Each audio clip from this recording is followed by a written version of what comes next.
जी बेटा, अस्सलाम वालेकुम। आज का बेटा हमारा टॉपिक है write note on data organisation and data analysis. एक बार फिर मैं क्वेश्चन रिपीट कर देता हूं। मेरी आवाज़ आ रही है आप लोगों को?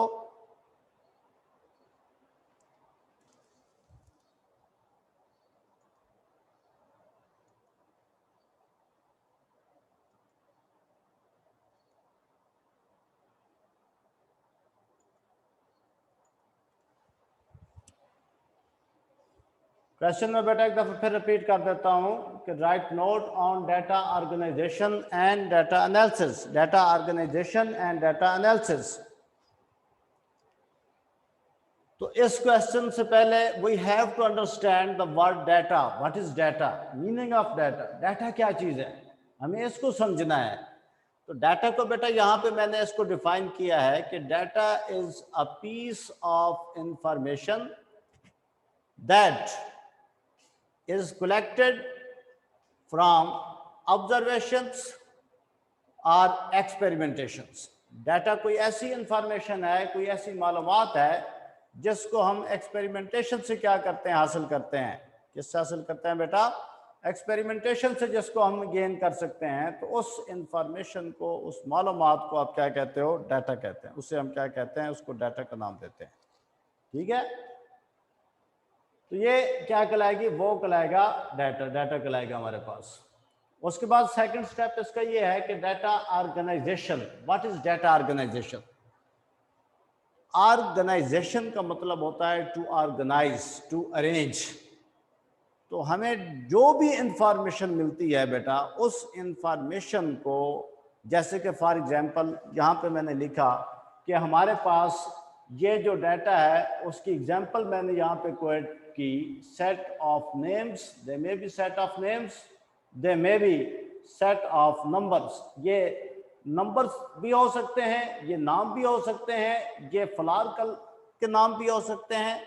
कोई भी ऐसी मालूमात जो कि हमने इकट्ठी की एक्सपेरिमेंटेशन के नतीजे में, उस मालूमात को हम क्या नाम देते हैं? उस मालूमात को, उस इंफॉर्मेशन को हम क्या कहते हैं? डाटा कहता है। अब उस डाटा को ऑर्गेनाइज करना, उसको अरेंज करना, ये बेटा कहलाता है ऑर्गेनाइजेशन ऑफ डाटा। इसे हम क्या कहते हैं?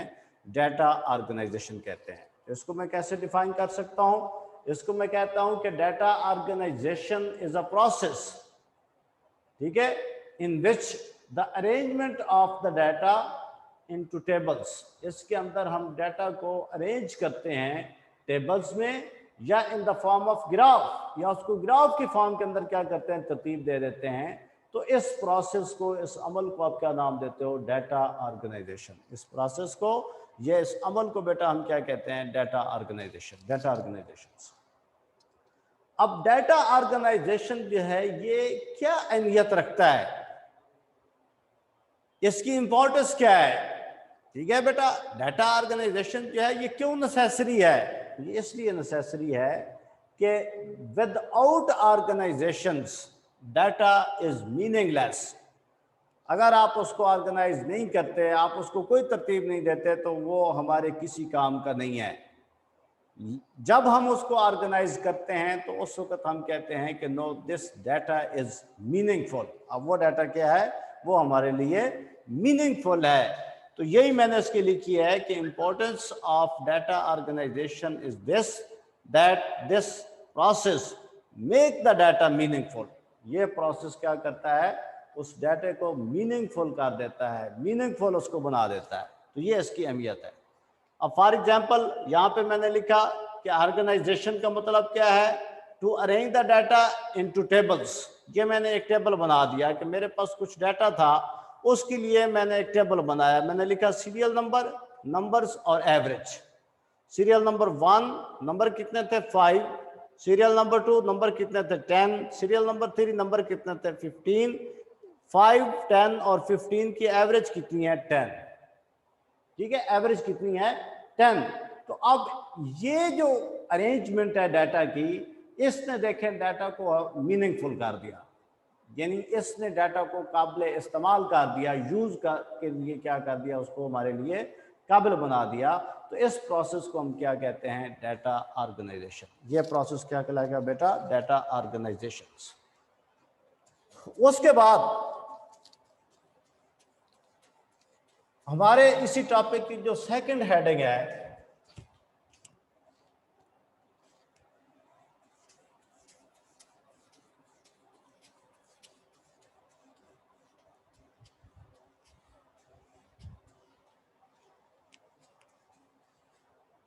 वो पॉइंट बेटा क्या है? वो पॉइंट है आपके पास डाटा एनालिसिस।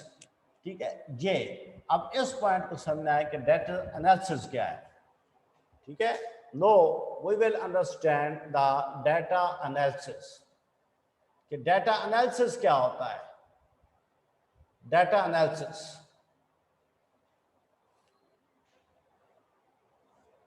तो एनालिसिस का मतलब होता है एनालाइज। तो बेसिकली ये एक बेटा प्रोसेस है, ये एक अमल है, एक ऐसा स्टेप्स है, the process by which the organized data is analyzed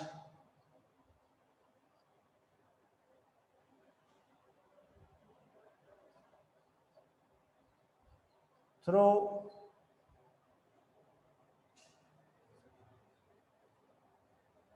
statistical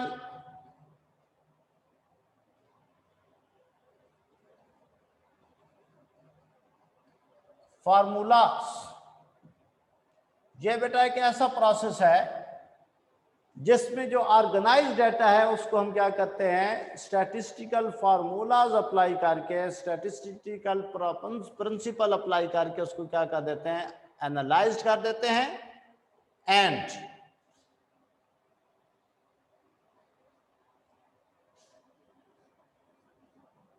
gets results और कंक्लूजन्स। ठीक है, और इससे बेटा हम क्या करते हैं? रिजल्ट्स या कंक्लूजन हासिल करते हैं। तो बेसिकली डाटा एनालिसिस एक ऐसा प्रोसेस है, एक ऐसा स्टेप्स है जिसके हम इस्तेमाल करते हैं, और उसको इस्तेमाल करके हम उससे रिजल्ट्स और कंक्लूजन हासिल करते हैं। रिजल्ट्स और कंक्लूजन्स ये ले लेते हैं। तो उस स्टेप्स को बायोलॉजिकल मेथड के अंदर उस स्टेप को बेटा हम क्या नाम देते हैं? Data analysis. Data analysis, the process by which the organized data is analyzed through statistical formula। statistical formula, statistic is a branch of science। ये भी एक साइंस की ब्रांच है जिसकी मदद से हम क्या करते हैं कि ऑर्गेनाइज डाटा को एनालाइज करते हैं और उससे रिजल्ट्स या कंक्लूजन जो है वो ड्रा कर लेते हैं। रिजल्ट्स या कंक्लूजन जो है उनको हासिल कर लेते हैं। Now, there are two type of statistical formula that we used। number one, ratio. एक बेटा रेशो है। अब रेशो क्या है? रेशो बेटा जो है ये रिलेशन है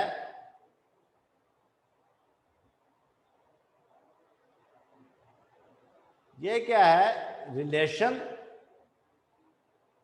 between two values, between two numbers। ठीक है, between two numbers। ठीक है, relation between two numbers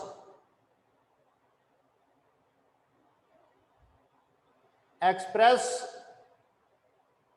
in this way। इस तरह हम इसको एक्सप्रेस करते हैं। मिसाल के तौर पे value number 1 is A, value number 2 is B, so A और B will be express in this manner. तो यहां पे ये याद रखें कि ये मैंने 2 डॉट यूज किए हैं फुल, इन 2 डॉट को हम क्या बोलते हैं, रेशो कहते हैं। यानी रेशो की बेटा सिंबल क्या है, रेशो की सिंबल ये है, ये 2 डॉट्स होते हैं जिनको आप क्या लिखते हैं, कोलन। क्या लिखते हैं इंग्लिश में, हम इन्हें क्या कहते हैं, कॉलम्स। तो इन 2 डॉट से हम जब 2 वैल्यूज को एक दूसरे के साथ रिलेट करते हैं तो इस फिनोमेना को, इस प्रोसेस को हम क्या कहते हैं, रेशो कहते हैं। इसे हम बेटा क्या कहते हैं, रेशो कहते हैं। तो अगर मेरे पास वैल्यू 1 ए है और वैल्यू 2 बेटा क्या है, बी है, तो ए और बी को हम रिप्रेजेंट करेंगे ए रेशो बी।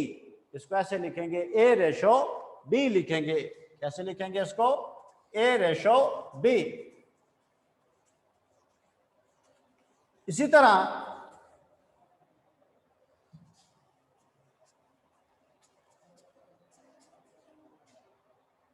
दूसरी टर्म हम यूज करते हैं जिसको हम बोलते हैं प्रोपोर्शंस, जिसे हम क्या कहते हैं, प्रोपोर्शंस, प्रोपोर्शंस, तनासब। उर्दू में इसको बेटा आप क्या बोलते हैं, उर्दू में हम इसको कहते हैं तनासब। तनासब, तनासब का मतलब होता है बराबर, इक्वल। क्या मीनिंग इसके होते हैं, इक्वल, इक्वल, बराबर। तो याद रखें कि प्रोपोर्शन जो है, इट इज आल्सो रिलेशंस। ये भी रिलेशन है, रिलेशन बिटवीन 2 रेशोज। याद रखें कि ये 2 रेशो के दरमियान रिलेशन है। एक ऐसा relation that lie between the 2 ratio, जो कि 2 रेशो के दरमियान मौजूद होता है, उसको हम क्या कहते हैं, प्रोपोर्शंस कहते हैं। या हम इसको ऐसे भी कहते हैं क्या, relations between the 2 ratio that relate their equality, जो कि उन दोनों रेशोज की इक्वलिटी को रिलेट करती है, उसको बताती है। तो उसे हम क्या कहेंगे, उसको हम बोलेंगे प्रोपोर्शंस। वो क्या कहलाएगा, प्रोपोर्शंस। अब फॉर एग्जांपल मैंने एक रेशो नंबर 1 लिखी थी, रेशो नंबर 1 मैंने लिखी थी ए रेशो बी, ये लिखी थी ए रेशो बी। इसी तरह एक और रेशो मेरे पास है, उसको मैं लिखता हूं सी रेशो डी। ये 2 रेशो हैं बेटा, याद रखें, ये एक रेशो है, एक ये रेशो है। तो इन दोनों रेशोज को, यानी ए रेशो बी, ए रेशो बी और सी रेशो डी, इनको हम एक दूसरे के साथ रिलेट करते हैं बाय यूजिंग दीज 4 डॉट्स। ये 4 डॉट इस्तेमाल करके इन 4 डॉट्स को हम कहते हैं proportions. These are called as proportions. इन्हें हम बेटा क्या कहते हैं, प्रोपोर्शंस कहते हैं। किन को, इन 4 डॉट्स को। और इन 4 डॉट का मतलब होता है इक्वल। बेसिकली इनका मतलब क्या होता है, इक्वल। यानी रेशो नंबर 1 ए रेशो बी इक्वल है रेशो नंबर 2 सी रेशो डी के। जब ये लिखा जाता है तो इसका मतलब ये है कि ये वाली रेशो बराबर है इस रेशो के। ठीक है। अब इसी तरह मैं इसको लिख सकता हूं कि ए रेशो बी इक्वल है किसके, सी रेशो डी के। सी रेशो डी के बेटा ये क्या है, ये इक्वल है। तो ये मेरे पास फाइनल एक रिजल्ट इसका बन जाता है। इस रिलेशन को हम क्या बोलते हैं, प्रोपोर्शंस। ये क्या कहलाएगा, प्रोपोर्शंस। अब एग्जांपल्स, यहां पे हमारे पास एक डाटा है। डाटा बेटा ये है कि वी हैव 100 मेंस, 100, याद रखें 100 हेल्दी मेंस। हमारे पास 100 सेहतमंद आदमी हैं, वी हैव 100 हेल्दी मेंस। कितने हमारे पास है? 100 हेल्दी मेंस है, ठीक है। और we want to bite these 100 bands by mosquitoes. हम चाहते हैं कि इन 100 लोगों को मॉस्किटो से बाइट करवाएं, ठीक है। और फिर ऑब्जर्व करें या देखें कि how many mens will get malaria. कितने लोगों को मलेरिया हो जाएगा? How many peoples will get malaria? कितने लोगों को मलेरिया हो जाएगा? तो बेटा साइंटिस्ट जो हैं सबसे पहले वो 20 आदमियों को लेते हैं, 20 मेंस को सिलेक्ट करते हैं। कितने को करते हैं? 20 मेंस को। और इनको बाइट करवाते हैं किससे? यानी इनको बाइट करवाते हैं किससे बेटा? मॉस्किटो से। मॉस्किटो इनको बाइट करता है। कौन करता है? मॉस्किटोज। जब 20 को वो बाइट करता है तो 20 में से ओनली 14, सिर्फ 14 मेंस गॉट मलेरिया। सिर्फ 14 को बेटा क्या होता है? मलेरिया होता है। कितने को होता है? 14 को मलेरिया होता है। तो अब ये बताएं कि अगर वो 100 को बाइट्स करवाएं, if they will bite the 100 peoples, then how many mans, how many peoples will get the malaria? तो कितने लोगों को क्या होगा? मलेरिया होगा। तो अब इन दो इंफॉर्मेशन से, या इसको मैं क्या कहूंगा? डाटा कहलाएगा। ये बेटा क्या कहलाएगा? डाटा कहलाएगा।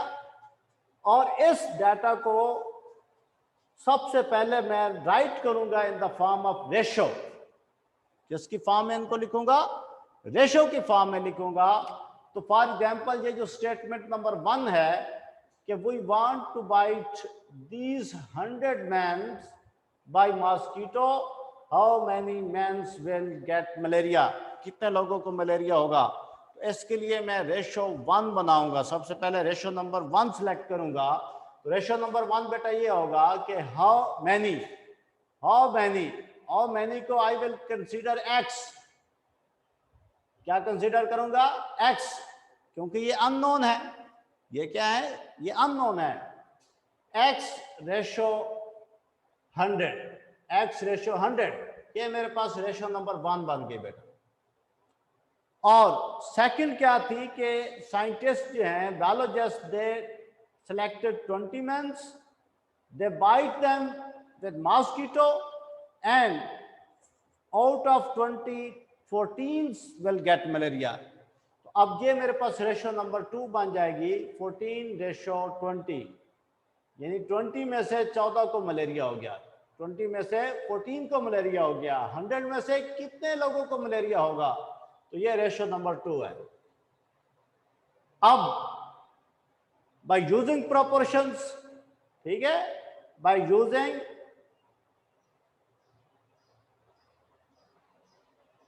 proportion इस्तेमाल करते हुए इक्वेशन 1 और 2 को हम राइट करेंगे। इक्वेशन नंबर 1 x रेशो 100, और इक्वेशन नंबर 2 क्या है? 14:20। और इसमें प्रोपोर्शन क्या आएगी बेटा? Proportion is indicated by 4 dots. किससे उसको जाहिर करते हैं? 4 डॉट्स से जाहिर करते हैं। किससे जाहिर करते हैं? 4 डॉट्स। तो ये हमारे पास रिलेशन बन जाएगा। ये ओवरऑल क्या बन जाएगी? इक्वेशन बन जाएगी। अब इस इक्वेशन को हम सॉल्व करके इसमें से x की वैल्यू मालूम करेंगे। क्या करेंगे? इसमें से x की वैल्यू मालूम करेंगे। तो 100 x रेशो 100 को हम ऐसे भी राइट कर सकते हैं, x डिवाइडेड बाई 100। और ये जो 4 डॉट्स होते हैं, मैंने आपको पहले भी बताया कि ये जो 4 डॉट्स होते हैं, basically they are symbols as equal, इनको इक्वल की सिंबल से क्या करते हैं, शो करते हैं। तो लिहाजा यहाँ पे मैं इक्वल की अलामत लगा दूंगा कि आर इक्वल टू 14/20, 14/20। यहां से हमने x को फाइंड करना है, तो ये क्या हो जाएगा, x 14/20 मल्टीप्लाइड बाय 100। जब इसको बेटा हम सॉल्व करेंगे तो हमारे पास आंसर आएगा 70। क्या हमारे पास आंसर आएगा 70। तो इसका मतलब ये है कि out of 100 70 people will get malaria, 70 people जो है उनको मलेरिया हो जाएगा। तो अब ये जो रेशो और प्रोपोर्शंस, दो तरह की बेटा हमने टर्म यूज की, ये हमें कौन बताता है, ये हमें बताता है statistic. Statistic is a knowledge of science. वो भी बेसिकली बेटा क्या है, एक साइंस का नॉलेज है जिसके अंदर फार्मूले मौजूद होते हैं, और वो फार्मूलेज क्या करते हैं, वो हमारी हेल्प करते